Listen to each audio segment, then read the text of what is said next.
Hey Jim, you may remember yesterday I was messing around in here and let me show you on the front vent. I found a vent here that opens. Nice, so when this door is closed, it allows fresh air in through that grate and it comes in through this, I guess it's like a heater box. It's what am I trying to say? Like in the dashboard of a car, there's a heating element that I believe that's what this is. Like the heater core. That's the word I was looking for. Anyway, there was a switch way up there on that wall, and it had a cable that came out that everything was disconnected. And I've gone ahead and started taking that whole assembly out to see if I can get it working again. There were you might maybe see the hole back there. Yeah, there were 2 screws on each side holding on a bracket. And let me show you what I got inside. Hello, ghost. You? All right. So that switch was right in front of the passenger seat here. And I was pulling on this knob a little bit and it wouldn't budge. So I started looking closer and discovered that there's this little set screw on the bottom of it. So got a little screwdriver, undid that. Found that there was this nut holding the whole thing onto the front of this assembly. So after taking off the nut and this deal, then this, I'd already removed these screws from the backside, and then I was able to pull out, there's this black flange piece in here that's made of metal. Anything like this these days would definitely be made of plastic. Anyway, so this whole thing, I was able to pull it apart and pull it through. So I have it all out. Here's our whole cable assembly. And you can see on the back of this thing, it's pretty simple. It's got a little gear attached to the knob that moves this pie slice piece up and down. And that is supposed to pull and push the cable. Well, this whole thing is kind of just frozen. So what I'm going to try to do is, hello, Ghost, my assistant today, apparently. Hello. What I'm going to try to do is clean this all real good and grease it up, lubricate everything, and see if I can get it to function the right way where this whole cable goes up and down, and that way I can reinstall everything and reconnect this end to that little trapdoor, and we will have a functioning fresh air switch available right here, and that's all I'm really after today. Oh, and there's been some discussion around here about putting in a television set, and my opinion was that we don't really need a permanently installed TV in here.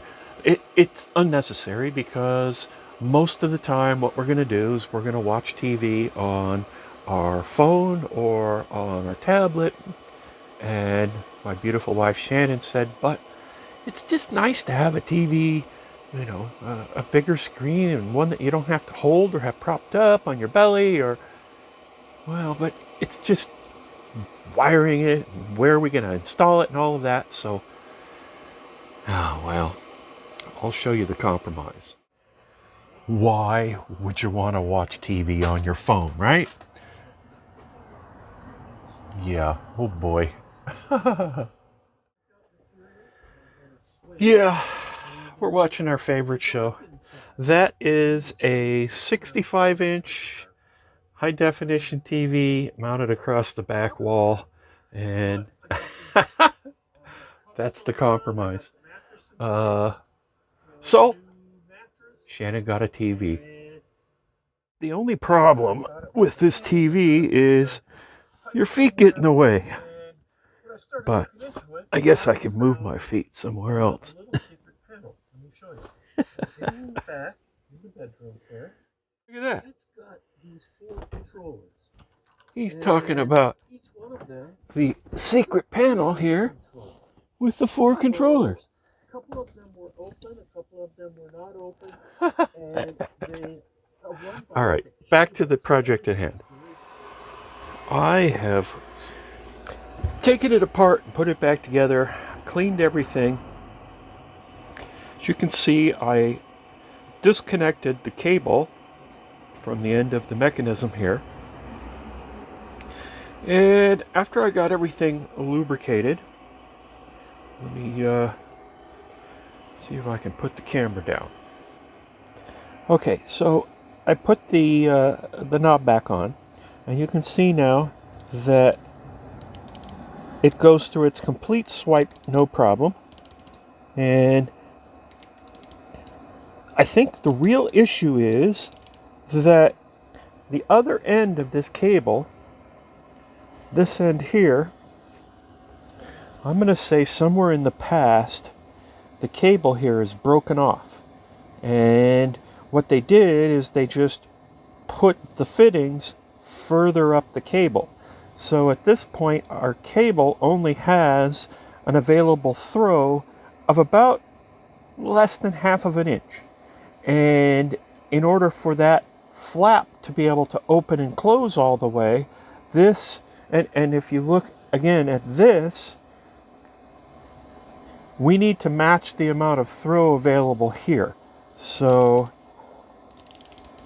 that looks to me like it's got more like an 1.25 inches or even a little bit more of throw here. So what I'm thinking I'm going to do, since there was extra cable, I'm going to remove these fittings, and then I'm going to trim this housing back, not the whole inside cable, just this housing. The housing is like a woven or wound wire. So I'm going to trim the housing back probably about 1.5 inches, or maybe 1.25 inches, and that way I can put these fittings back on, reattach everything to the flap out there on the front of the bus, and reattach it to the other end of this mechanism, and then we should be able to have a full 1.5 inches or 1.25 inches throw on this cable, and I should be able to put it all back together, and it'll make my flap function correctly. That's my theory. Well, it does seem to work. See, I've got it kind of mocked up here. The cable going down into where I clamped it down here. I took away all of this exterior layer, cut it back, and then put a top and a bottom lock on here because it has to lift and push this down and then hold it closed against the pressure of the wind. So it has to have a lock in on both ends. There's no spring that holds it closed. So, and then when you twist it, I don't know. I can't do this with just one hand since this isn't tied down, but it does work. Hold on. Okay, let me try to open it just a little here with one hand. Come on. It does work, trust me. Come on, baby. It's hard to do with one hand. There we go. Yeah. So it'll work a lot better when the knob is actually mounted where it's supposed to, which I'll go do that right now. But so we should have this working again. I have ended up having to remove this kick panel from inside. It was held on by 4 screws. Well, in my case, 3, because this one was missing. But now with it pulled away here, I can get to the back, and I should be able to put my control piece in position and get the screws in. I was having a hard time reaching from the front because of all of this ductwork here. Yeah. Anyway, that's what it looks like behind this panel. So I'm going to go ahead and put this back in with my metal plate, and we should be back in business. Well, there we have it, all back in place. And now, when you go to your fresh air, it's open. And we can go, and you can feel the little clicks as the gear rotates through, and now we're closed. And now we're open. Hey, so it's all fixed. Yay. That probably took a little longer than it should have, but you know, it feels good making, even if it's just a simple function like that, it still is pretty good making it work again, just using what was here. I didn't have to buy parts. I didn't have to do anything other than just dig through it and look at it and figure out why it wasn't working right and why somebody else had sabotaged the whole thing and kind of made it non-functional permanently. It's nice being able to make that work again. And we did, at least for a while. I'm sure it'll break again. It's not the best design, but that's okay. It's working again. Thanks for watching. When you pull it open, it's got these 4 controllers, and each one of them is a drain controller. So a couple of them were open, a couple of them were not open.